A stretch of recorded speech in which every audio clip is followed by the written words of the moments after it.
नमस्कार दर्शकों, doctor speak कार्यक्रम में आप सभी का बहुत बहुत स्वागत है। दर्शकों, आज हम बात करेंगे स्वस्थ जीवन के लिए पौष्टिक आहार का महत्व के बारे में। जी हाँ, जिस तरह से आप सभी जानते हैं कि अगर गाड़ी चलता है तो उसके लिए पेट्रोल डीजल की ज़रूरत होती है, ठीक वैसे ही हमारे शरीर के लिए स्वस्थ रहने के लिए, जिंदा रहने के लिए हमें भोजन की आवश्यकता होती है। अब अगर ये भोजन हम गलत तरीके से करें, गलत समय पर करें, तो ये हमारे शरीर को काफ़ी हानि पहुंचाती है और कई बार तो बहुत ऐसी घातक बीमारी हमें हो जाती है जिसके लिए हम हमेशा परेशान रहते हैं। तो आज हम बहुत सारी ऐसी बातों पर चर्चा करेंगे और बातचीत करने के लिए आज हमारे साथ स्टूडियो में उपस्थित है आयुष के उपनिदेशक और MD आयुर्वेद डॉक्टर कल्याण पी कटभने। डॉक्टर कल्याण, आपका हमारे इस कार्यक्रम में बहुत बहुत स्वागत है। सभी दर्शकों को नमस्कार। जी दर्शकों, हम आपको बता दें कि ये हमारा लाइव फोन इन कार्यक्रम है। विषय से संबंधित अगर आपके मन में कोई सवाल है, आप पूछना चाहते हैं तो हमें कॉल कर सकते हैं। कॉल करने के लिए फ़ोन नंबर्स आपकी टीवी स्क्रीन पर दिखाए जा रहे हैं। तो डॉक्टर कल्याण, सबसे पहले तो मैं आपसे जानना चाहूँगी कि ये जो हम पौष्टिक आहार की बात करते हैं तो इसका क्या अर्थ है? आहार यानी शरीर की ग्रोथ के लिए, जैसे आपने सही बताया कि शरीर की ग्रोथ, पहले तो वृद्धि होना चाहिए अपना शरीर। जैसे बचपन से यूथ अवस्था होती है, डेली हमारे शरीर में जो मेटाबॉलिज्म होती रहती है वो आहार के ऊपर ही निर्भर रहती है। और सही आहार जो आपने बताया, जो हमारे शरीर की ग्रोथ वृद्धि के लिए इसेंशियल चीज़ें हैं, उसको सही मात्रा में सही समय पर और उपयुक्त तरीके से जैसे लेना, यानी सही आहार या सही पोषण उसे हम कह सकते हैं। जी बिल्कुल। मैं आपसे जानना चाहूँगी कि हम हर साल पोषण माह मनाते हैं, तो ये कब मनाते हैं, क्या क्यों मनाते हैं, इसका मनाने का उद्देश्य क्या है और ये कितना ज़रूरी है हमारे लिए? जी बिल्कुल। हमारे माननीय प्रधानमंत्री जी के इनिशिएटिव से महिला दिन 8 मार्च को जो आता है 2018 का 2018 का जो महिला दिवस है, उस उपलक्ष्य में नेशनल न्यूट्रिशन मिशन जो है उसको लॉन्च किया गया माननीय प्रधानमंत्री जी ने। और उसके बाद हम सितंबर महीना हर साल का जो है नेशनल न्यूट्रिशन मंथ के रूप में मनाते हैं। और ये महीना भर बहुत सारे कार्यक्रमों का आयोजन किया जाता है। इसके लिए जो नोडल एजेंसी है वो भारत सरकार का चाइल्ड एंड वुमेन डेवलपमेंटल जो मिनिस्ट्री है, महिला और बाल कल्याण मंत्रालय गवर्नमेंट ऑफ इंडिया का, वो ये जो मंत्रालय है ये सभी कार्यक्रमों को संचालित करता है। और इसके जो उद्देश्य है, पहला उद्देश्य है कि जो अलग अलग विभाग है पोषण से रिलेटेड, जैसे एक महिला बाल कल्याण विभाग एक हो गया, जो आंगनवाड़ी के माध्यम से बच्चों के स्वास्थ्य के लिए या फिर गर्भवती माताओं के स्वास्थ्य के लिए, और जो दूध पिलाती है बच्चों को माताएं, लैक्टेटिंग मदर्स, तो उनके स्वास्थ्य की न्यूट्रिशन की जो ज़रूरतें हैं उसके लिए आंगनवाड़ी की तरफ से ये सोशल वेलफेयर डिपार्टमेंट के अंडर बहुत सारे कार्यक्रमों का आयोजन किया जाता है। उनको जागरूक किया जाता है, पोषण के लिए कैंप्स किए जाते हैं और उनका जो डेटाबेस है वो मेंटेन किया जाता है, गर्भवती महिलाओं का, उसके साथ बच्चों का भी। इसी के साथ दूसरा डिपार्टमेंट इसमें मेन है वो हेल्थ डिपार्टमेंट है, स्वास्थ्य विभाग। तो स्वास्थ्य विभाग के जो सब सेंटर्स है वहाँ पर ANMs रहती है पोस्टेड। तो ये ANM जो है, आशा दीदी जो है, वो घर घर जाके समाज में ग्रास रूट लेवल तक जो दूर दराज के इलाके है वहाँ तक भी डोर स्टेप में जाके ये आशा दीदी जो है उन गर्भवती महिलाओं को ट्रेस करती है, उनका रजिस्टर में एंट्री करती है। और बच्चों का भी उसमें ये होता है कि किस एज का बच्चा है, उसका वजन कितना है, उसकी ऊंचाई कितनी है, लंबाई, और उसके हिसाब से पोषण का जो स्टेटस है बच्चों का, गर्भवती माताओं का, वो रेगुलरली मॉनिटर किया जाता है। तो ये जो स्वास्थ्य विभाग है और सोशल वेलफेयर विभाग है, उसके साथ आयुष विभाग है, आयुष विभाग की नई जो चीज़ें हैं जैसे योग है और भी नेचुरल डाइट है या आयुर्वेदिक डाइट है जो पोषण बढ़ाने में बहुत अच्छी सहायता कर सकता है। तो इन सभी विभागों का एक कोऑर्डिनेशन बना के इंटर सेक्टरल कन्वर्जेंस जिसे कहा जाता है, सभी विभागों को एक इसके जैसे सिंगल विंडो में कुछ चीज़ें होती है तो वैसे ही तो ये एक मेन गोल है इस नेशनल न्यूट्रिशन मंथ का कि सभी विभाग एक साथ आके काम करे और लोगों का ज़्यादा से ज़्यादा इसमें फ़ायदा हो और इसमें जो मिनिमम गवर्नेंस हो और मैक्सिमम लोगों का इसमें फ़ायदा हो। जी जी बिल्कुल। अब मैं आपसे जानना चाहूँगी कि इस साल जिस तरह से हम मना रहे हैं ये माँ को, और तो इस साल की जो है थीम क्या है, इसके बारे में हमें बताइएगा। ये नेशनल न्यूट्रिशन मंथ का जो थीम है इस बार का वो न्यूट्रिशन को बढ़ाने के लिए रीच करना है हमें। सभी जो बच्चे हैं, कुपोषित बच्चे हैं, कुपोषित माताएं हैं, वहाँ तक रीच करना है एक्सेस बढ़ाने के लिए। तो ये थीम को लेके एक प्लान जो है नेशनल भारत सरकार की ओर से चॉकआउट किया गया है और सभी स्टेट्स को वो दिया गया है। तो हमारे social welfare department nodal agency है और उसके साथ हम है स्वास्थ्य विभाग, आयुष विभाग कंधे से कंधा मिलाकर काम कर रहे हैं। तो हमारे स्वास्थ्य केंद्र जो है बहुत सारे डिस्ट्रिक्ट हॉस्पिटल, हमारे CHCs है, PHCs है और उसके साथ हेल्थ वेलनेस सेंटर्स है और आयुष विभाग की जो डिस्पेंसरीज है, आयुष अस्पताल है, तो वह यहाँ के डॉक्टर्स है, हमारे पैरामेडिक्स है, हेल्थ एजुकेटर्स है, उसके साथ आशा, ANM, आंगनवाड़ी वर्कर्स, ये सभी साथ आके जो प्रोग्राम को चॉकआउट किया गया है जिसमें कुछ मेन जो पार्ट है इसमें पोषण के कैंप्स अरेंज किए जा रहे हैं आंगनवाड़ी पे या फिर सब सेंटर्स पे और जहाँ पर कॉमन पब्लिक प्लेसेस है पंचायतों में। तो इसमें PRIs है, प्राइवेट सेक्टर है, कॉरपोरेट सेक्टर है मेनलैंड में। तो इन सब का भी काफ़ी मदद ली जा रही है कि लोगों को पहले तो जागरूक किया जाए, उसके साथ ही असेस किया जाए कि पोषण का कैसे हमारे यहाँ प्रैक्टिसेस कैसी है, लोगों की धारणाएं कैसी है और कुपोषण कितनी मात्रा में है हमारे देश में हो या कोई राज्यों में हो। तो उसके लिए जो कैंप्स किए जा रहे हैं तो उसमें बच्चों का जो हाइट वेट का है वो नापा जाए, गर्भवती महिलाओं का जो वजन है, उनकी जो ग्रोथ है बच्चों की, तो उसका रेगुलर जो है ये ट्रैक रखा जाए, रिकॉर्ड रखा जाए, उसका रिपोर्टिंग हो। तो ये डायरेक्ट नीति आयोग जो है भारत सरकार का, तो ये डायरेक्टली नीति आयोग जो है सुपरवाइज करता है इस प्रोग्राम को और जो डेली जो है इसका जो इंफॉर्मेशन है, जो भी जितने कैंप्स हुए हमारे द्वीपों में आज, कितने कार्यक्रम हुए, जैसे योगा के कितने कार्यक्रम हुए, आयुष के कितने हुए, तो ये रोज का रोज अपलोड होता है। एक पोर्टल है गवर्नमेंट ऑफ इंडिया का। तो ये बहुत इम्पोर्टेंट प्रोग्राम है और गवर्नमेंट की तरफ से इसको काफ़ी महत्व दिया जा रहा है क्योंकि बच्चे हमारे देश का भविष्य है। तो बच्चों का स्वास्थ्य जो है वो बहुत एटमोस्ट इम्पोर्टेंट का है और माताएं, बच्चे और उसमें बच्चों जो है हमारे एडोलेसेंट एज के बच्चे हैं, छोटे एज के 5 साल के नीचे के बच्चे हैं, क्योंकि कुछ सर्वेज किए गए थे पास्ट में। तो 5 साल के बच्चों के अंदर जितने अनफॉर्चुनेटली डेथ्स होते हैं बच्चों में, तो उसमें ऐसा पाया गया था पास्ट में। ये प्रोग्राम क्यों चॉकआउट हुआ और क्यों इसका ये हुआ, क्योंकि जो बाल मृत्युएं हो रही थी 5 साल के बच्चों के अंदर की, उसमें से 2/3 जो बच्चे हैं वो माल नरिश पाए गए अनफॉर्चुनेटली सर्वेज में।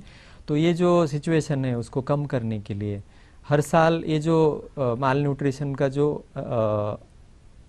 रेट है उसको 2% से कम करने के लिए ये जो नेशनल न्यूट्रिशन मिशन जो है इसका गोल है एक कि हर साल 2% से कम हो ये जो है। और भी बहुत सारी चीज़ें हैं कि गर्भवती महिलाओं में जो माल न्यूट्रिशन पाया जाता है, जिसमें आयरन की कमी होती है, कैल्शियम की कमी होती है, फिर ट्रेस एलिमेंट्स है उसकी जो कमी होती है, तो वो ना हो और जो बच्चा पैदा होने वाले हैं फ्यूचर में माता के गर्भ से, तो वो स्वस्थ पैदा हो, तो उनमें कोई डिसीज़ ना हो माल नरिशमेंट की वजह से। माल न्यूट्रिशन से काफ़ी सारे डिसीजेस हो सकते हैं। जी। तो छोटे बच्चों में एक तो प्रोटीन एनर्जी माल न्यूट्रिशन होता है, जो हमारे मेजर न्यूट्रिएंट्स है, जैसे कार्बोहाइड्रेट्स है, प्रोटीन्स है, कार्बोहाइड्रेट और प्रोटीन्स, इसकी कमी की वजह से जो माल न्यूट्रिशन होगा उसको प्रोटीन एनर्जी माल न्यूट्रिशन कहेंगे। इसमें मेनली स्टंटिंग हो सकता है। स्टंटिंग यानी बच्चों की हाइट नहीं बढ़ना। अच्छा। उसकी उम्र के हिसाब से एक हर उम्र में हाइट का एक प्रोपोर्शन दिया रहता है, चार्ट्स दिए रहते हैं, आंगनवाड़ीज में या सब सेंटर्स में रहते हैं हमारे। उसके बाद आता है कि बच्चों की बॉडी की ग्रोथ ठीक से नहीं होना, यानी उनका वेट नहीं बढ़ना, उनका रिटार्डेशन होना ग्रोथ का। तो एक है स्टंटिंग और दूसरा है वेस्टिंग। तो मसल वेस्टिंग यानी बच्चों के हाइट के हिसाब से या एज के हिसाब से उसका वेट नहीं बढ़ना। तो ये दो चीज़ें मेन होती हैं। तो उसको एड्रेस करने के लिए सब सेंटर्स में, आंगनवाड़ीज में बच्चों को रेगुलरली चेक किया जाता है। और जिनका वेट कम है हाइट के अनुपात से, तो उनको एडवाइस दी जाती है कि आप बैलेंस डाइट जो है, प्रोटीन है, कार्बोहाइड्रेट्स है, बच्चों को ठीक मात्रा में उसको खिलाएं। और गवर्नमेंट की तरफ से भी बहुत सारे सप्लीमेंट्स भी दिए जाते हैं। जी। इसके साथ फूड फोर्टिफिकेशन एक प्रोग्राम है भारत सरकार का, कि जो सिविल सप्लाईज की तरफ से जो फूड्स बांटे जाते हैं, दिए जाते हैं, इसमें विटामिन्स की मात्रा सही हो। विटामिन जो है माइक्रो न्यूट्रिएंट्स में आते हैं, यानी जो स्मॉल क्वांटिटीज में चाहिए शरीर को ग्रोथ के लिए, जैसे मिलीग्राम्स में चाहिए, माइक्रोग्राम्स में चाहिए। कुछ विटामिन्स तो ऐसे होते हैं कि माइक्रोग्राम्स में चाहिए होते हैं। मतलब सभी बातों का ध्यान रखा जाता है। और हमें सिर्फ एक ही मंथ नहीं, हमेशा हर दिन इस बात का ध्यान रखना चाहिए। बिल्कुल। मिशन इसलिए है कि ये मिशन 12 महीने चलता है, और मंथ इसलिए उस मिशन का पार्ट है कि 1 महीने एक्सटेंसिवली ये कार्यक्रम सभी जगह हो और लोग और जागरूक हो। वैसे पोषण डे तो सुपोषण दिवस जो है आंगनवाड़ी में, सब सेंटर्स में हर हफ्ते मनाए जाते हैं। तो ये इसी प्रोग्राम का एक पार्ट है। जी बिल्कुल। अब मैं आपसे जानना चाहूंगी कि कुपोषण ये क्या है, इसके बारे में हमें बताइएगा। जी, जैसे कुपोषण यानी शरीर को जो न्यूट्रिएंट्स चाहिए होते हैं, मैक्रो न्यूट्रिएंट्स और माइक्रो न्यूट्रिएंट्स। तो मैक्रो न्यूट्रिएंट्स में आते हैं कार्बोहाइड्रेट है, प्रोटीन्स है, इसके साथ डाइटरी फाइबर है, इसके साथ वाटर भी एक इसेंशियल ये है, माइक्रो न्यूट्रिएंट है।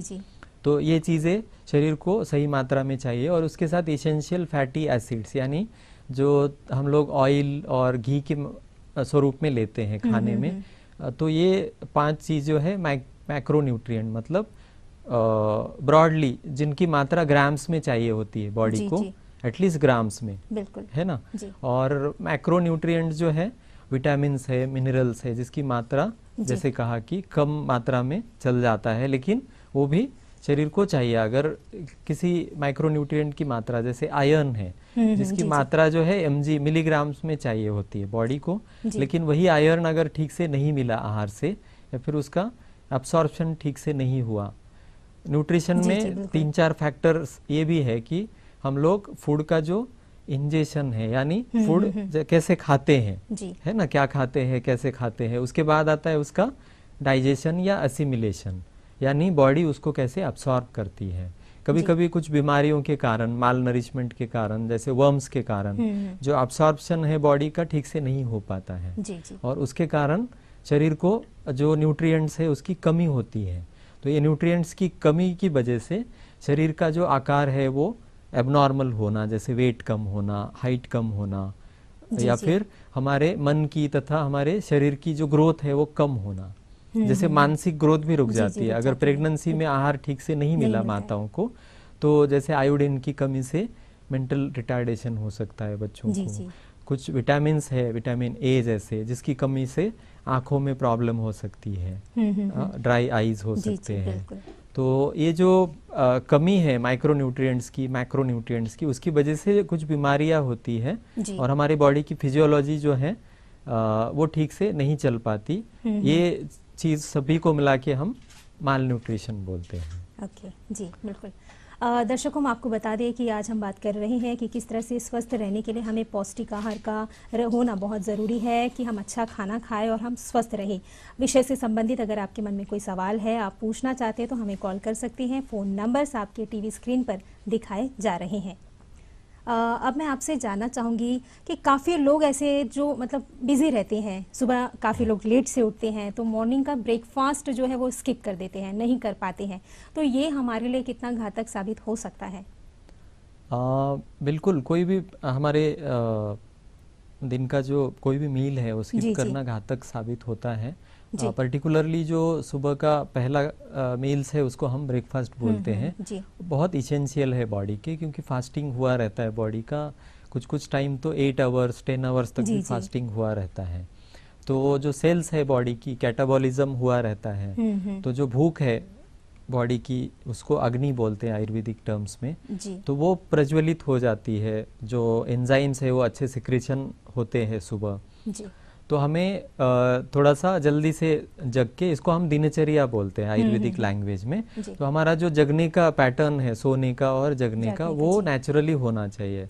जैसे सूरज का सन का साइकिल रहता है नेचर का, को हमें कोशिश करनी चाहिए कि उस साइकिल के हिसाब से हमारी बॉडी को भी ढलाया जाए और हम जल्दी जगे, प्रेफरेबली सूरज उगने से पहले जगे। और सभी जो हमारे बिल्कुल और अनिक है, हमारे बॉडी की स्वच्छता है, सारा करके नहा धो के ब्रेकफास्ट को करना चाहिए। बहुत इसेंशियल है क्योंकि बॉडी को अंडर नरिश करना भी गलत है और ओवर नरिश करना भी गलत है। जैसा हमारी भूख के हिसाब से हमारा खान पान होना चाहिए।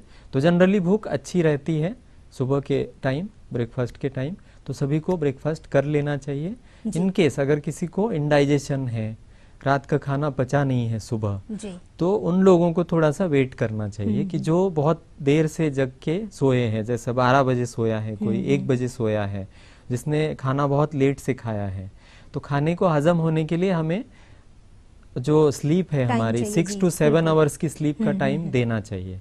और दिन में एक 3 to 4 आवर्स का टाइम देना चाहिए जो हम खाना खाते हैं उसको हजम होने के लिए। बिटवीन 2 मील्स जो खाना होता है, कुछ जैसे सुबह का नाश्ता कर लिया 8 बजे, दोपहर का खाना 1 बजे है, तो इन बिटवीन जो है अगर डायबिटीज नहीं है या कोई मेडिकल कंडीशन नहीं है तो हेल्दी लोगों को बीच में जनरली अवॉइड करना चाहिए खाना। मैं आपको यहाँ रोकना चाहूंगी, कॉलर लाइन पे है, बात कर लेते हैं। Hello ma'am, good evening. जी वेरी गुड इवनिंग। कौन बोल रही है? मैं कुमकुम बोल रही हूँ जंगली घाट से। जी कुमकुम जी, क्या पूछना चाहते हैं आप? जी ma'am, hello sir, good evening. जी गुड इवनिंग कुमकुम जी। जी सर, मेरा ये सवाल है, मेरा बेटा वो सब्जियां नहीं खाता है सर, सिर्फ जंक फूड खाता है। वो ऐसी कौन सी जो फूड है, मतलब जो बच्चों को दे जिससे बच्चों को फायदा हो, क्योंकि जंक फूड खाने से कोई फायदा नहीं होता है। वो सब्जियां बिल्कुल नहीं खाता है सर। जी आपके बच्चे की एज? बच्चे की एज अभी 8 इयर्स का है। जी अक्सर सभी बच्चों में पाया जाता है कि बच्चे थोड़ा सा एडवर्टाइज और ये चीजें देख के और जनरली बच्चे थोड़ा सा रिलक्टेंट रहते हैं खाने पीने की, जो हम बैलेंस डाइट बोलते हैं वो लेने के लिए। कभी कभी सब्जियों का जो स्वाद है वो देख के भी बच्चे मना कर देते हैं। तो हमारे यहाँ जो दूध है जनरली उसको पूर्णान्न कहा गया है। दूध है, एग्स है, अगर नॉनवेज लेते हैं आप तो एग्स है, तो ये चीजें जरूर रखें डाइट में, तो ज्यादातर चीजें इससे मिल जाएगी, है ना। माइक्रोन्यूट्रिएंट्स भी मिलेंगे, दूध में ज्यादातर विटामिन्स भी रहते हैं, एग्स में भी रहते हैं। तो दूध एग्स जो है जरूर रखें। इसके साथ ही सब्जियां जो है एटलीस्ट जो पसंद है बच्चों को, एटलीस्ट हम एक 20 सब्जियां एवरेज रहती है घरों में अलट पलट के, तो उसी सब्जियों में जितनी पसंद है, जैसे आलू जनरली बच्चों को पसंद होता है, तो कोशिश करें कि उसको उसका टेस्ट वाला कुछ ये बना के दे दे, बॉईल करके या उसमें शुगर ऐड करके, या कभी सब्जियों में अलग अलग पसंद होती है बच्चों की। कभी ज़्यादातर बच्चों को टेस्टी वेजिटेबल जैसे ये हम बोलेंगे गाजर है, ये पसंद आएगा उनको। उसके साथ जो मीठा आलू यहाँ बोलते हैं, तो वो भी उसका टेस्ट जो है, जो टेस्टी सब्जियां है वो पहले दे, करेले जैसी कड़वी सब्जियां बच्चे नहीं खाएंगे, तो इसके लिए हम उनको ज़्यादा ये नहीं कर सकते। और घर में एक थोड़ा सा ये रख सकते हैं हम लोग कि हम जब खाने बैठ जाते हैं तो बच्चों का खाने का समय, हमारा खाने का समय एक ही हो जाए और हम जनरली ये चीज़ें खाएं और बड़े हम ही लोग पहले थोड़ा सा हमारे जो खान पान की पद्धति है उसको अच्छे से रेगुलेट करें। हम जो जंक फूड है वो खुद अवॉइड करें, जैसे ब्रेड्स है, बिस्किट्स है, खारी है, टोस्ट है, ये चीज़ें मिनिमम रखे घर में। जी जी। और एक आध दिन ही अलाउ करें कि हम लोग जो बेकरी प्रोडक्ट्स या खाने हैं तो एक दिन खा लेते हैं जंक फूड जो है। अगर पिज्ज़ा पसंद है बच्चों को या फिर बर्गर पसंद है तो एक आध दिन बाहर का जो खाना है वो एक आध दिन, अगर रोज खा रहा है बच्चा तो थोड़ा थोड़ा उसको कम करे, उनको थोड़ा सा कुछ और चीजें दे। और जो न्यूट्रिएंट चीजें हैं जैसे चॉकलेट की बदले में दूसरे न्यूट्रिएंट चीजें आ सकती है, जैसे बेसन का लड्डू है घर में बना के दे, या फिर गुड़ और मूंगफली है उसका लड्डू बना के घर में दे, तिल और गुड़ का लड्डू है वो घर में हम कोशिश करें कि बच्चों को दे दे। और हम स्वीट्स लाते समय भी थोड़ा सा ध्यान रखें कि उसमें न्यूट्रिशियस वैल्यूज कितनी है जी, जंक फूड तो नहीं है। तो हम लोग थोड़ा सा बच्चों को परसुएड करें, अच्छी चीजें ये करें, और जितना मानते हैं बच्चे उनको थोड़ा सा अवार्ड दे रहे। अगर बच्चे मान रहे हैं तो मतलब बहुत ही एक ही बार में तो नहीं मान जाते, मतलब धीरे धीरे हम कोशिश तो कर ही सकते हैं जी। और खाने में दूध है, घी है, ये बच्चों के खाने में बिल्कुल रखे। और आजकल थोड़ा सा मैगी जैसी चीजें, नूडल्स जैसी चीजें बच्चों को पसंद रहती है, तो सब्जियां हम मिक्स करके दे सकते हैं राइस में, खिचड़ी में, बिरयानी में, जिससे उनको पता भी ना चले और उनके अंदर ये पौष्टिक आहार पहुंच भी जाए। जी बिल्कुल। तो कुमकुम जी, जो भी उपाय बताए गए हैं हमें पूरी उम्मीद है कि आपने सुना होगा और ज़रूर अपने बेटे को आपने ये जो भी बताया गया है उससे अमल करते हुए खिलाएंगे, और बेटा आपका स्वस्थ रहे हमेशा। और कॉल करने के लिए आपका बहुत बहुत धन्यवाद। मैं आपसे अब जानना चाहूँगी कि जिस तरह से भी फ्रूट्स और वेजिटेबल्स की बात हमने की है, तो बच्चों के साथ साथ हर उम्र के लिए ये कितना ज़रूरी है? वैसे तो हम भोजन करते ही हैं, लेकिन उसमें फल और सब्जियां कितनी महत्व रखती हैं? बिल्कुल ज़रूरी है, क्योंकि हमारे जो रूटीन भोजन के पदार्थ रहते हैं उसमें विटामिन थोड़े से कम रहते हैं, और विटामिन बी जो पर्टिकुलरली है वो ग्रीन लीफी वेजिटेबल्स में ज़्यादा होता है। फिर विटामिन ए जो है ऑरेंज कलर की, जो येलो ऑरेंज कलर के जो फ्रूट्स है और वेजिटेबल्स है, जैसे ऑरेंज है या पपीता है या फिर कैरेट है, गाजर है, तो उसमें ज़्यादा मात्रा में रहता है विटामिन ए जो है, कैरोटीन जो है। तो ये सारी चीज़ें जो है हमारे डेली के आहार में नहीं रहेगी, तो सब्जियां ये विटामिन को जब ये हम खाएंगे उसका डाइजेशन होगा, तो लीवर के थ्रू मेटाबॉलिज्म होके लीवर में बहुत सारे विटामिन जो है वो उसके प्रीकर्सर से मेन विटामिन सिंथेसाइज होंगे, बनेंगे, और अलग अलग फंक्शंस जो है बॉडी के वो करेंगे, हमारी इम्यूनिटी अच्छा रखेंगे जो विटामिन्स है। फिर हमारे रेगुलर जो फंक्शंस है बॉडी के सारे वो अच्छे से रहेंगे। हमारे जो ऑर्गन्स है, पंचेंद्रिया, पंच ज्ञानेंद्रिया जो है, जैसे आंखें है देखने का काम करती है, तो विटामिन ए बहुत इसेंशियल रहता है आंखों के लिए।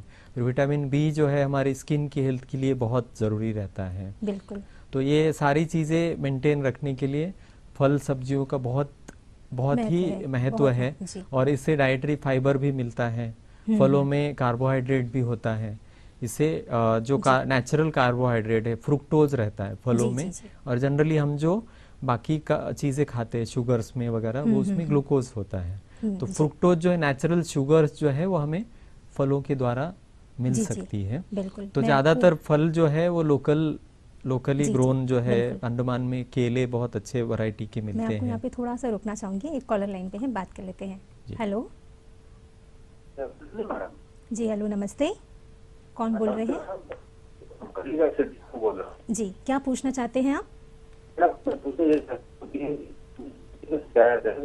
डाइट कंट्रोल कर लेता हूँ, लेकिन सब कुछ खाता हूँ पर वेट नहीं होता, बढ़ता नहीं।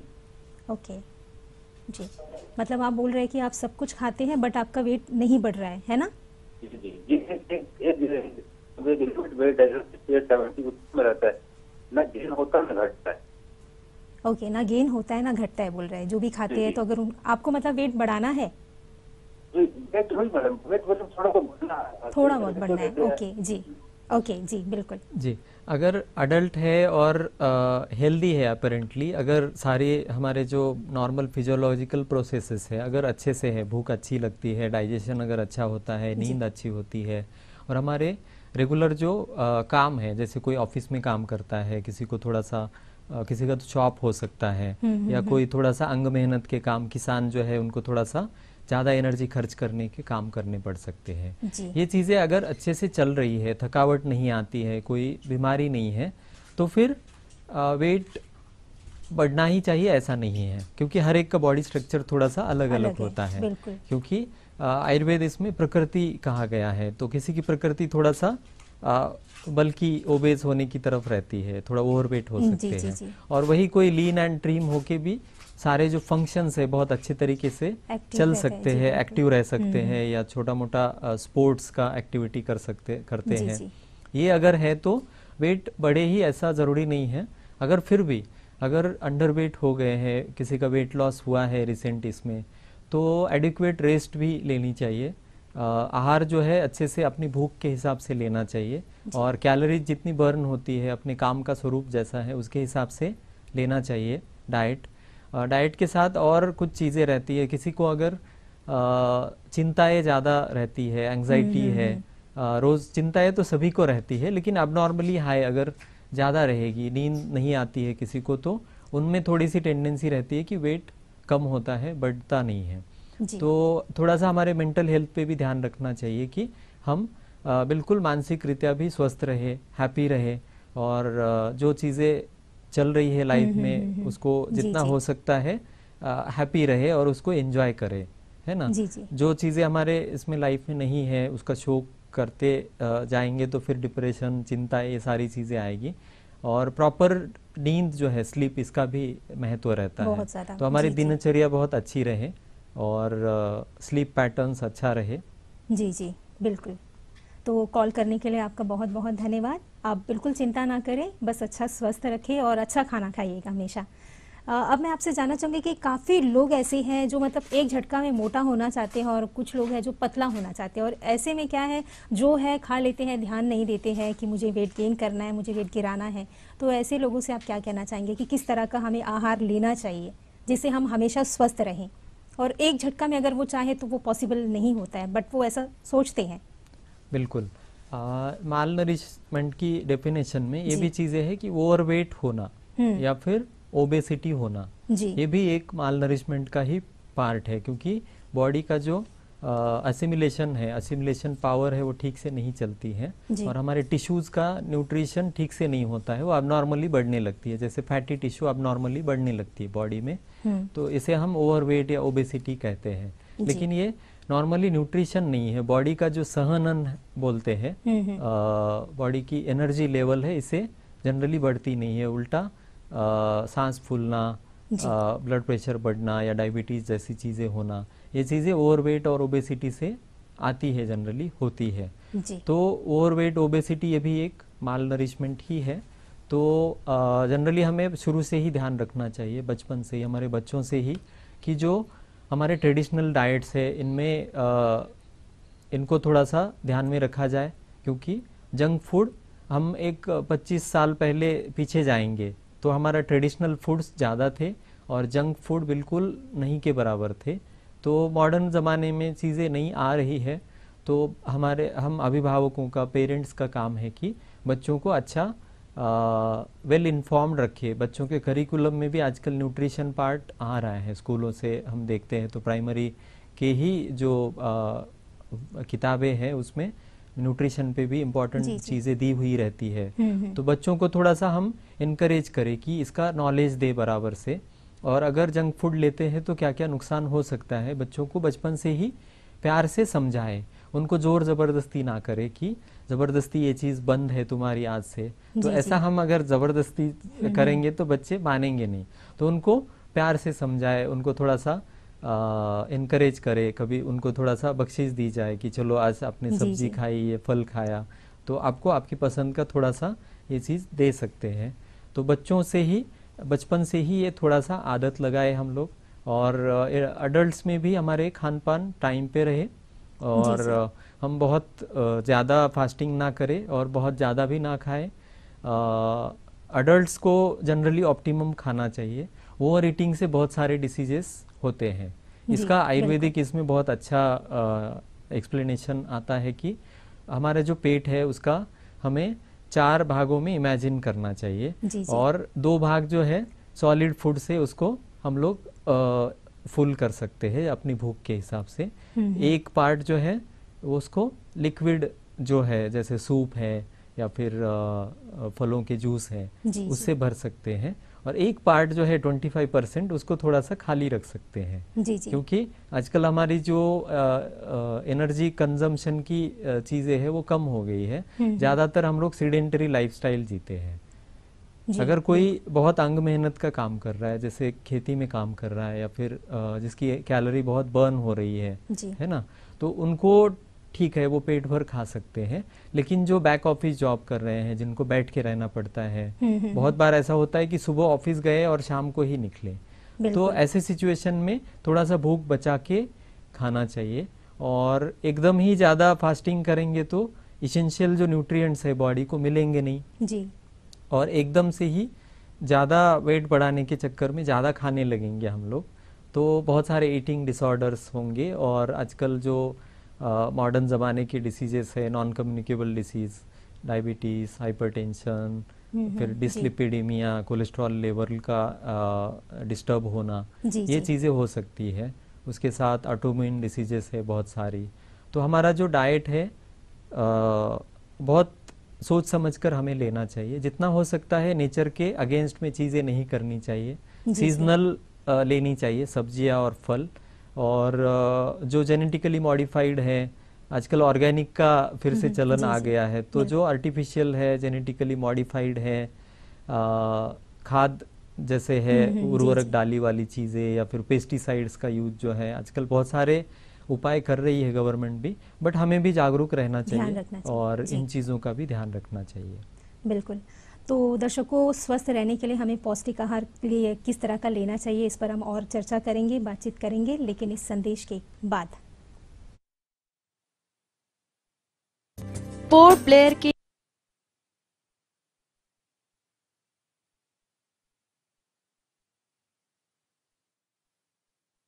जीबी पंत अस्पताल में कोविड की मौजूदा स्थिति को ध्यान में रखते हुए आने वाले मरीजों की भीड़-भाड़ को कम करने के लिए टेली कंसल्टेशन की सुविधा शुरू की गई है। लोगों से कहा गया है कि वे दिए गए डॉक्टरों के मोबाइल नंबरों पर सवेरे 9 बजे से दोपहर बाद 1 बजे तक संपर्क करें।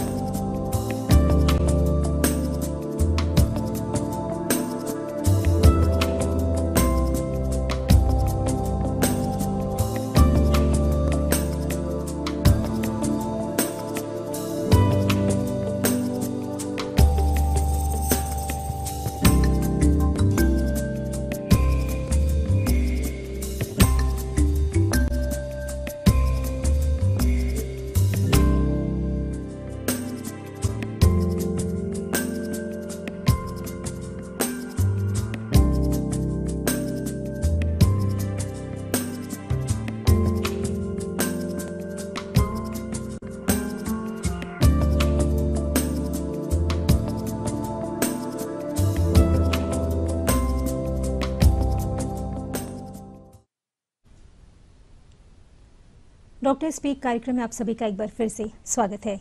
दर्शकों, आज हम बात कर रहे हैं स्वस्थ जीवन के लिए पौष्टिक आहार के महत्व के बारे में।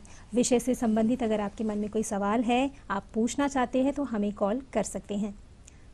डॉक्टर कल्याण, अब मैं आपसे जानना चाहूँगी कि आयुष के तरफ से क्या क्या उपाय किए जा रहे हैं जिससे हम अपने आप को फिट रख सकें।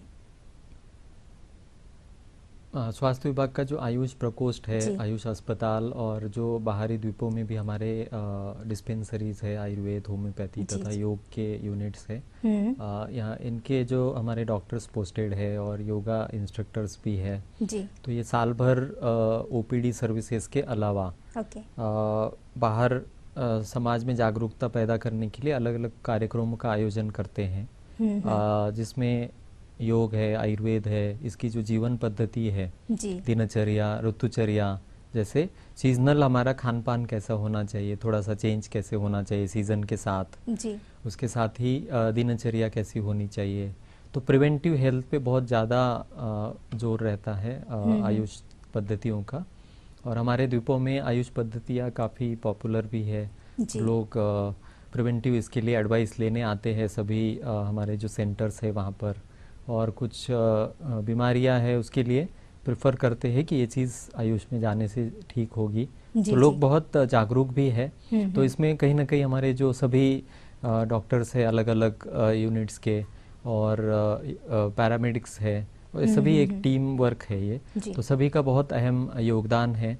और पीएससी लेवल में या सब सेंटर लेवल में भी अलग अलग जगह कैंप्स करते हैं बाहर डॉक्टर्स, और अवेयरनेस प्रोग्राम टॉक्स देते हैं हेल्थ के, सेमिनार और भी करते हैं, सेमिनार्स भी करते हैं स्कूलों में जाके। अभी थोड़ा सा कोविड का समय था, पिछले 1.5 साल से कुछ चीज़ें थोड़ा सा डिस्टर्ब हुई, फिर भी ऑनलाइन सेमिनार्स हैं। उसमें ऑनलाइन योग के कक्षाएं भी हम, ये नेशनल न्यूट्रिशन मंथ जो चल रहा है, तो वीकेंड्स में सैटरडे तथा संडे शाम को 5 से 6 बजे के बीच में 1 घंटे के लिए फ्री ऑनलाइन योग की कक्षाएं चला रहे हैं आयुष अस्पताल की तरफ से। ऐसे ही कक्षाएं रंगत में भी चला रहे हैं।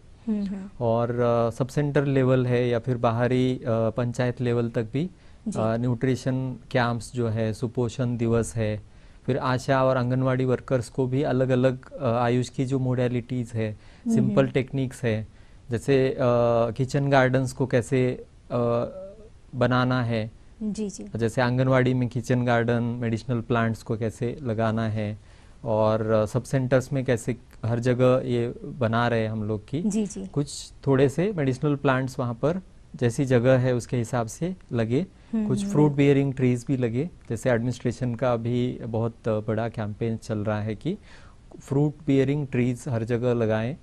और इसका जो फायदा है फ्रूट बियरिंग ट्रीज का, अभी लगाएंगे तो 5 साल में 10 साल में अगली पीढ़ी के लिए बहुत अच्छा ये न्यूट्रिशन के लिए ये रहेगा, जी बिल्कुल ये होगा।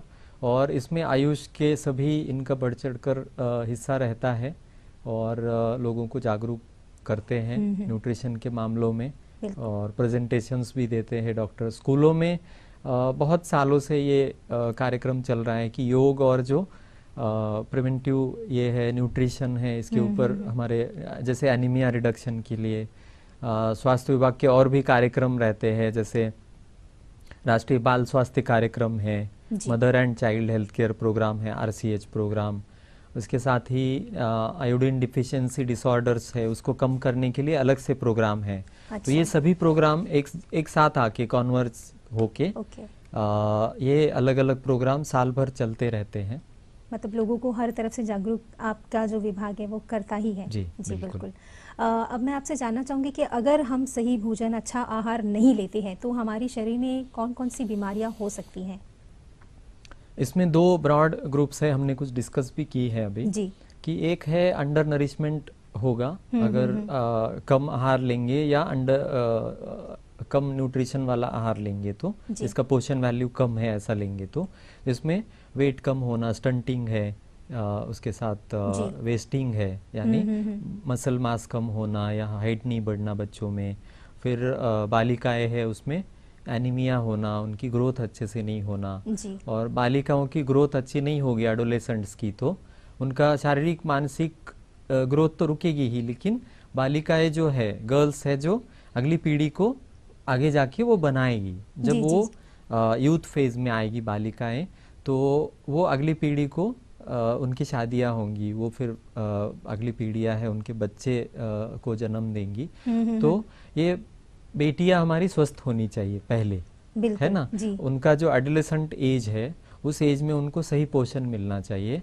तो इसके लिए बहुत सारे कार्यक्रम भी स्वास्थ्य विभाग की ओर से किए जाते हैं कि उनका कैल्शियम लेवल अच्छा रहे, खेल कूद में वो सहभागी हो, स्कूलों में जाए, और उनकी जो मतलब दिनचर्या है वो अच्छा एक्टिव रहे। उसके साथ ही बाहर से भी और अंदर बेटा और बेटियां एक साथ एक जैसा ही नरिशमेंट। हमारे अंडमान में तो ये प्रॉब्लम नहीं है, लेकिन कुछ राज्य जो है यहाँ पर अभी भी शिक्षा की कमी है। जी जी। तो बेटे बेटियां थोड़ा सा फर्क अभी भी ये महसूस होता है। तो ये चीज़ को भी ध्यान रखने के लिए बहुत सारे चीज़ों में जागरूकता की जाती है कि बेटियों को भी अच्छा पोषण मिले, उनकी जो ब्लड हीमोग्लोबिन की लेवल्स है, जिससे एनीमिया ना हो, तो वो मेंटेन रहे। 13-14 ग्राम जो है हीमोग्लोबिन बेटियों का भी बना रहे, तो आगे जाके, और उनकी जो शादियां है वो समय से पहले ना हो। एटलीस्ट 18 साल की एज जो भारत सरकार ने तय की हुई है, तो उसके पहले तो बिल्कुल ही ना हो। और कोशिश हो कि ग्रेजुएशन हो बेटी का, वो अच्छे से अपने पैरों पर खड़ी रहे, उसके बाद ही शादी की एज में ही उसकी शादी हो, तो अपने लाइफ के डिसीजंस वो अच्छे से ले सके। और जो चाइल्ड बेयरिंग एज जो है बेटियों का, वो सही एज में ही हो।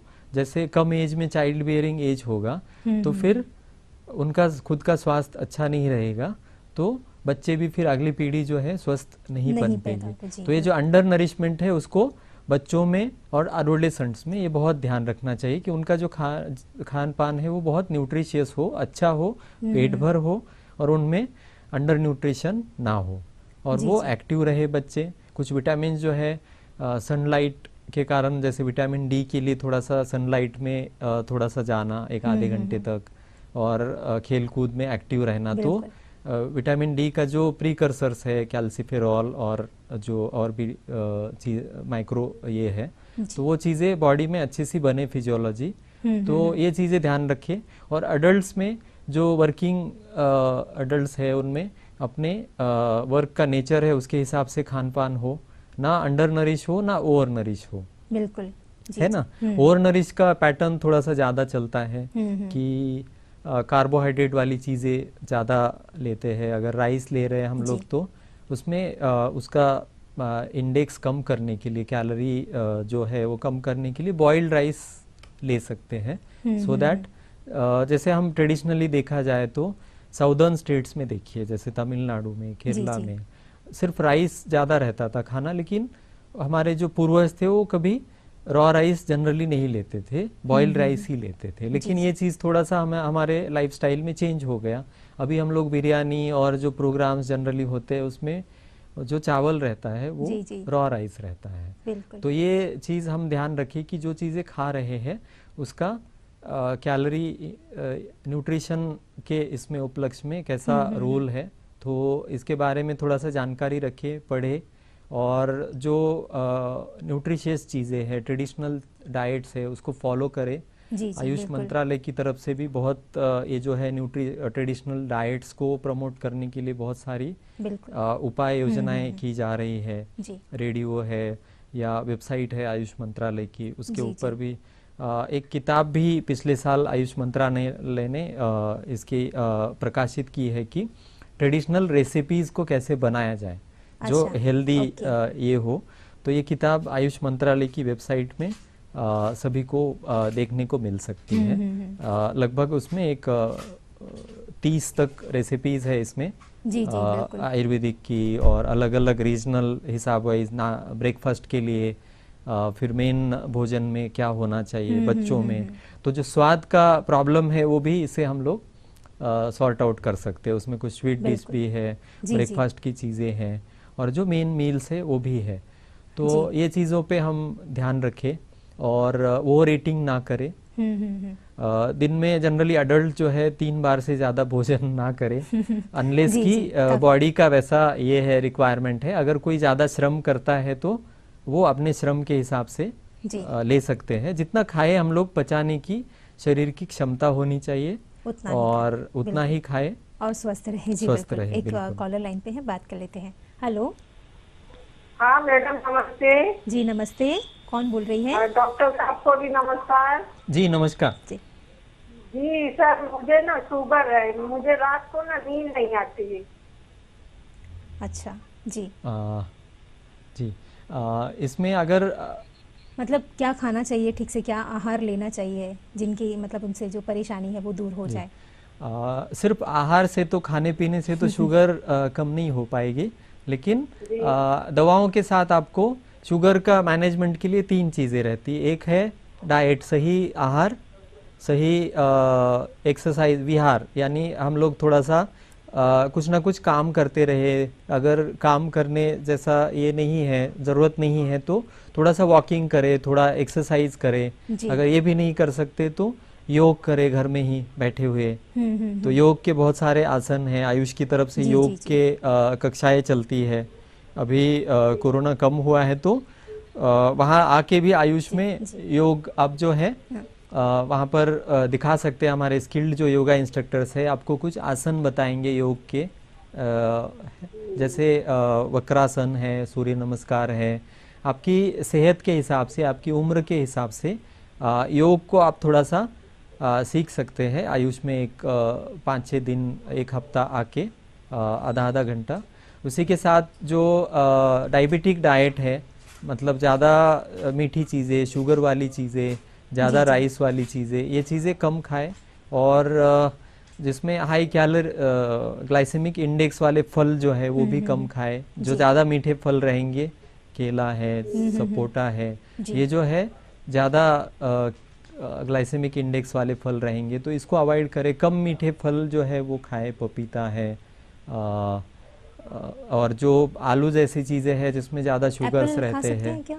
एप्पल ज़्यादा मीठा हो जाएगा, वंस इन अ वाइल ठीक है, लेकिन डेली बेसिस में और ज़्यादा अगर कभी ऐसा हो जाता है कि अनअवॉइडेबल है तो थोड़ा सा खा के उसको वहीं पर ये करना चाहिए, जो मीठी चीज़ें हैं। और ज़्यादातर कोशिश करनी चाहिए कि फलों से ले, मिठाई जो ले रहे हैं, जो आर्टिफिशियल घर में बनाए वाले स्वीट्स हैं और पकवान बनाए वाले स्वीट्स हैं वो अवॉइड करें। और रोज़ मिठाई खाना बंद करें जितना हो सकता है।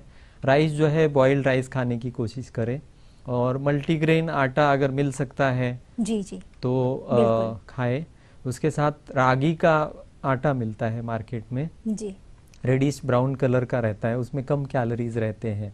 इसके साथ ही जवार है, जौ है, जो जनरली नॉर्थ इंडिया में पता रहता है।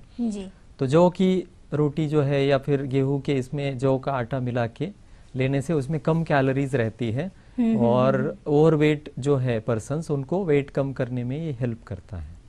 तो ये चीज़ें थोड़ा सा आप ध्यान रखें, दिन को ना सोए।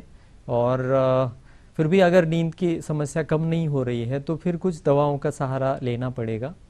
तो आप डॉक्टर को दिखा के कंसल्ट करें, आपके जो लेवल्स कितने हैं उसके हिसाब से। जी बिल्कुल। कॉल करने के लिए आपका धन्यवाद।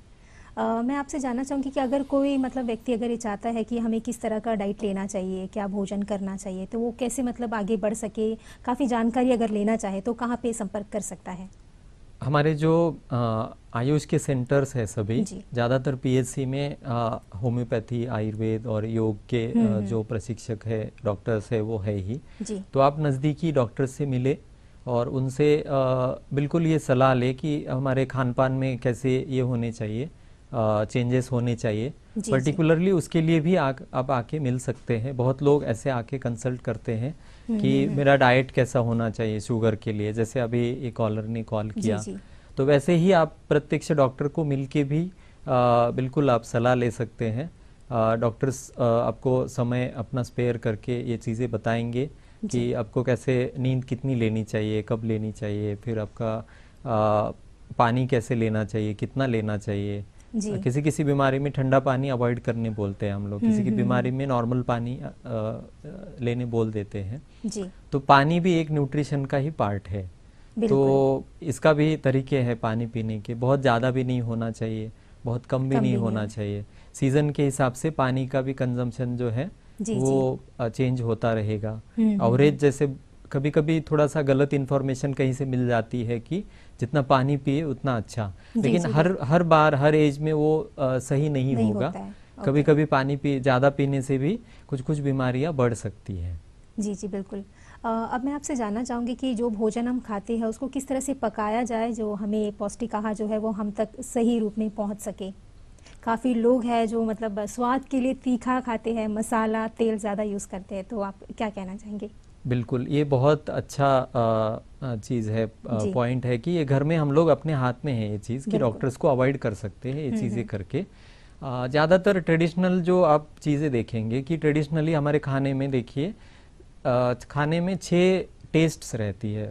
मीठा रहता है, फिर खट्टा रहता है, फिर लवण रस यानी नमकीन रहता है, कटु यानी पंजेंट चीजें रहती है, तीखी चीजें रहती है, तिक्त यानी कड़वी चीजें रहती है, और कषाय कसेली चीजें भी रहती है ना। तो ये चीजें सारी चीजें खाने में होनी चाहिए, बट जो फीकी चीजें हैं स्वाद में, जिनका शरीर में जाके शुगर ही बनेगी, तो ये चीजें जनरली डोमिनेंट रहती है। जैसे कार्बोहाइड्रेट और प्रोटीन हमारे खाने में ज्यादा रहते हैं, जी। और बाकी चीजें जो है टेस्ट, जैसे कसेली चीजें हैं वो होनी चाहिए लेकिन कम होनी चाहिए।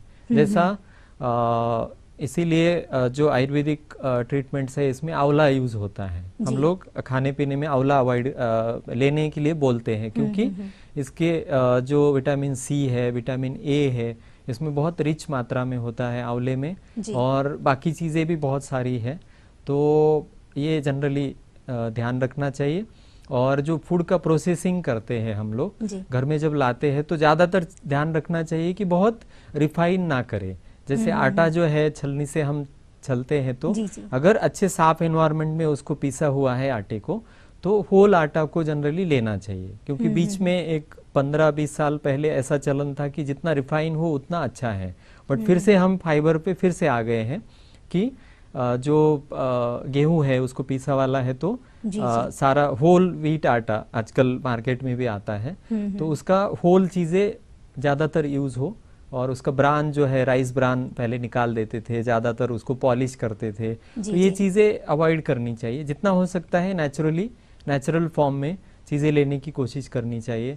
जैसे हम लोग फल लेते हैं, तो उसका जूस लेने के बजाय फल जो पूरा है अच्छा धो के उसको काट के फल को अगर ऐसा खाते हैं, तो फाइबर के साथ आएगा, और वो जो रिफाइन चीजों के साइड इफेक्ट्स है ना, ज्यादा कार्बोहाइड्रेट जाएंगे बॉडी में और ज्यादा एनर्जी जाएगी, तो पेट जल्दी नहीं भरेगा रिफाइंड चीजों से। फाइबर के साथ आपका पेट नॉर्मली भरेगा, तो ये चीजों का भी ध्यान रखना चाहिए। ज्यादातर चीजें फ्राई करने की बजाय बॉईल करके लेनी चाहिए, है ना। जी बिल्कुल। हम देखिए पहले कि केलों के पत्ते में बहुत सारे व्यंजन जो है बॉईल करके बनते थे पहले। निकोबार में भी आजकल देखिए, आजकल भी ये चलन अभी भी है कि केलों के पत्तों में फिश भी, अगर नॉन वेज भी है तो जनरली बॉईल करके कुछ रेमेडीज बनती है। वैसे ही बहुत सारे स्टेट्स में जाके देखेंगे जी इंडिया के, तो ये चीजें अभी भी है। फिर बहुत सारी ट्राइब्स है, उनका जो खान पान है उसको थोड़ा सा ऑब्जर्व करें हम लोग कि वो कैसे नेचुरली कोशिश करते हैं कि जो थोड़ा सा ट्राइब जो है सो कॉल्ड सिविलाइज हो रही है अभी जी, है ना। तो उनका जो खान पान है रॉ फॉर्म में है, तो पुरानी वैरायटीज है चावल की, जैसे ब्राउन राइस है, ये चीज़ों में न्यूट्रिएंट्स जो है अभी भी इंटैक्ट रहते हैं। तो ये चीज़ों को हम फिर से खोजे, जो पुरानी चीज़ें हमने छोड़ दी थी। और जैसे ओमेगा 3 फैटी एसिड्स का सोर्स एक बहुत अच्छा फाल्क सीड होता है, ब्लैक सीड, तो थोड़ा सा बंद हो गया है उसका चलन, लेकिन आजकल फिर मार्केट्स में आ रहा है, तो इसको भी यूज़ करें। तो ओमेगा 3 फैटी एसिड्स की जो रिक्वायरमेंट है, हमारा जो लिपिड लेवल्स है वो अच्छा रखने के लिए ये बहुत अच्छा एक न्यूट्रिएंट है, इसको भी यूज़ करें। बहुत सारे ग्रेन्स रहते हैं, उसके बारे में पढ़े और थोड़ा सा उसको यूज़ करें। और जो वाइल्ड बहुत सारी सब्जियां रहती है, पत्तों की सब्जियां, उसको भी यूज़ करें।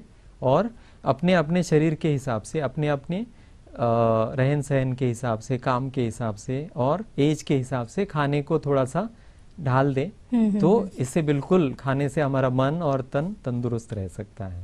जी बिल्कुल। अगर हम मेल और फीमेल की बात करें तो उन दोनों के लिए किस तरह से अलग भोजन होना चाहिए? थोड़ा सा फर्क पड़ेगा इसमें, बहुत ज़्यादा नहीं पड़ेगा फर्क, क्योंकि अगर जनरली पहले ज़माने में मेल ज़्यादा फिजिकल वर्क करते थे, खेतों में जाना, ये सब करना, लेकिन आजकल इक्वालिटी है तो ज़्यादा फर्क नहीं है कामों में जी। तो थोड़ा सा ध्यान रखना चाहिए कि लेडीज़ में जनरली एनीमिया होने की संभावना रहती है, क्योंकि मासिक इसके दौरान उनमें थोड़ा सा ब्लड लॉस जो होता है हर महीने, वो पुरुषों में इतना नहीं होता है। तो एनीमिया नहीं हो इसलिए लेडीज़ को बहुत अवेयर रहना चाहिए हर महीने। और बीच बीच में थोड़ा सा हीमोग्लोबिन डॉक्टर से सलाह लेके चेक कर सकते हैं हर 6 महीने में, 1 साल में। और कुछ एज ग्रुप्स है, जैसे एडोलेसेंट बच्चियां हैं, बेटियां हैं, उनको ये बिल्कुल चेक करना चाहिए। वैसे ही अगर प्रेगनेंसी में कैल्शियम लेवल्स का देखना चाहिए, फिर आयरन क्या है वो तो देखते ही है प्रोग्राम में, टाइम पे जाके जांच करनी चाहिए। आशा और एएनएम जो एडवाइस करते हैं उसको फॉलो करना चाहिए, जो गर्भवती महिलाएं हैं। और हर महीने के हिसाब से आपको यहाँ पे थोड़ा सा रुकना चाहूंगी, कॉलर लाइन पे है, बात कर लेते हैं। हेलो हेलो हेलो जी, हेलो, कौन बोल रही है? आप अपना टीवी का वॉल्यूम कम कर दीजिए ताकि हम आपकी आवाज क्लियरली सुन पाए। हेलो हेलो मैम जी, हेलो, कौन बोल रही है? शादीपुर से संध्या बोल रही है मैम। संध्या जी, जी क्या पूछना चाहती हैं आप?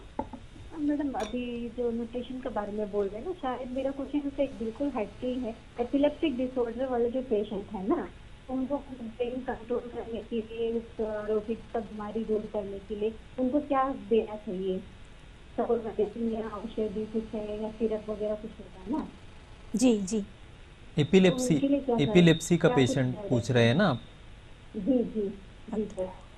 ओके, पहले तो एपिलेप्सी के जो अटैक आते हैं जनरली फिट्स आते हैं इसमें, और रोगी को कुछ मेडिसिन हमेशा शुरू रखने पड़ते हैं उसका प्रिवेंशन के लिए। और उसके साथ ही डाइट, इसका आंसर आयुर्वेदिक इसमें बहुत अच्छी तरीके में आता है। इसमें गाय का घी हम लोग एडवाइस करते हैं, गाय का दूध, गाय का घी आप दे सकते हैं। तो इसमें बहुत सारे न्यूट्रिएंट्स रहते हैं। फल और सब्जियां जो नॉर्मल न्यूट्रिशन है उनको भी लेना चाहिए। अगर जी जी अगर उनका वेट ज़्यादा है तो उनको थोड़ा सा कार्बोहाइड्रेट हाई वाली चीज़ें नहीं देनी चाहिए। अंडर वेट है तो वेट बढ़ाने के लिए कुछ डाइट रहते हैं, फल सारी चीज़ें दे सकते हैं। प्रोटीन का भी ध्यान रखना चाहिए, माइक्रो न्यूट्रिएंट का ध्यान रखना चाहिए। अगर बच्चा है तो सारी चीज़ें जो है नॉर्मल है उनकी, ये देखना चाहिए। जी जी जी। तो मोटा मोटी नॉर्मल न्यूट्रिशन छोड़ के उनको जो मेडिसिनल प्लांट्स है उसमें ब्राह्मी की एक सब्जी आती है, मेंढक भाजी, तो वो देने से जो जनरली नर्व्स के फंक्शंस है वो अच्छा रहते हैं। तो ये सब्जी हफ्ते में 1 बार 2 बार ऐसे दे सकते हैं। बिल्कुल। संध्या जी, कॉल करने के लिए धन्यवाद। आपसे बहुत ही मतलब संक्षिप्त में जानना चाहूंगी कि आप हमारे दर्शकों को क्या कहना चाहेंगे कि किस तरह से आहार लेना चाहिए और हमेशा स्वस्थ रहना चाहिए, बहुत ही कम शब्दों में। जी बिल्कुल। जो अडल्ट है वो खाना जो है ऑप्टिमम खाए, ज़्यादा ना खाए, थोड़ा सा कम ही खाए। और जो खाए वो न्यूट्रिशियस खाना खाए, और अपना जो शरीर है उसकी तरफ बिल्कुल ध्यान दे, जंक फूड को अवॉइड करें। और हम अपने बच्चों को एक एग्जाम्पल सेट करें कि हमारे घर में पेरेंट्स ये चीज़ें नहीं खाते हैं जंक फूड, तो हमें भी नहीं खाना चाहिए। और जो नेचुरल चीज़ें हैं, ऑर्गेनिक चीज़ें हैं, उसको हम प्रमोट करें। हमारे ज़रूरत की फल सब्जियां जो है हमारे किचन गार्डन को प्रमोट करके उसमें लगाए। और जो नेचर का एक लॉ रहता है ना, रूल्स रहता है, उसको हम ऑलवेज फॉलो करें। हमारी दिनचर्या वैसी रहे, हमारा जो मन है वैसे ही रखे, हमारे जो कर्म है उसको भी हम हेल्दी रखें। तो बिल्कुल हमारे जो हेल्थ जो है ना, शारीरिक स्वास्थ्य है, मानसिक स्वास्थ्य है, और हमारा स्पिरिचुअल भी स्वास्थ्य है जो आहार के ऊपर ही रहता है। तो हमारा आहार जो है ज्यादातर सात्विक रहे और राजसिक तामसिक जो है वो कम रहे। तो इसके साथ हम स्वस्थ रहे। जी जी बिल्कुल। डॉक्टर कल्याण, आज आप हमारे कार्यक्रम में आए, इतनी सारी जानकारियां हमें दी, साथ ही अपना कीमती समय हमें दिया, इसके लिए आपका बहुत बहुत धन्यवाद। धन्यवाद। तो दर्शकों, आज हमने बात की कि किस तरह से हमें अच्छा भोजन जो है खाना चाहिए और स्वस्थ रहना चाहिए। तो हमें पूरी उम्मीद है कि जो भी उपाय आपको बताई गई है उसे आप अमल करेंगे और अपने जीवन में आगे बढ़ेंगे, वो भी स्वस्थ होते हुए। तो आपको हम ये भी बता दें कि दूरदर्शन केंद्र पोर्ट ब्लेयर अब सोशल मीडिया पर भी काफ़ी एक्टिव हो चुका है। जी हाँ, अब आप हमें कभी भी कहीं पर भी देख सकते हैं, हमारे कार्यक्रम से जुड़ सकते हैं। ट्विटर हैंडल पर आप हमें फॉलो कर सकते हैं, जिसके लिए हमारा ट्विटर हैंडल है @DDK_पोर्ट ब्लेयर। हमारा फेसबुक आईडी है दूरदर्शन पोर्ट ब्लेयर, और आप यूट्यूब चैनल पर हमें सब्सक्राइब कर सकते हैं, दूरदर्शन केंद्र पोर्ट ब्लेयर। साथ ही हम आपको ये भी बता दें कि आज के कार्यक्रम से जुड़े अगर आप हमें कोई सुझाव भेजना चाहते हैं तो नोट कीजिए हमारा पता। Doordarshan Kendra Port Blair, AIR road, Delanipur, Haddo post 744102। साथ ही आप हमें मेल कर सकते हैं, हमारा ईमेल आईडी है hopddkportblair@gmail.com। तो दर्शकों, आप सब अपना ख्याल रखें, स्वस्थ रहे और अच्छा भोजन खाएं। अब अनुमति दीजिए, नमस्कार।